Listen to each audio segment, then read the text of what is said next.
Morals বা নীতিকথা, যেমন অতি লোভে তাঁতি নষ্ট, একে কি বলা হয়? Grabs all lose all. তারপরে অর্থই অনর্থের মূল, কি বলা হয়? Money is the root of evils. তারপরে অল্প বিদ্যা ভয়ঙ্করী, এটাকে কি বলা হয়? A little learning is a dangerous thing. অসময়ের বন্ধুই প্রকৃত বন্ধু। A friend in need is a friend indeed. তারপরে আয় বুঝে ব্যয় করো।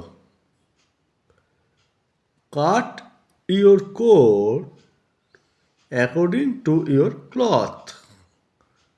তারপরে ইচ্ছা থাকলেই উপায় হয়। Where is a will there is a way. তারপরে ইট মারলে পাটকেল খেতে হয়। Tit for tat. তারপরে একতাই বল বা একতাই শক্তি। Unity is strength.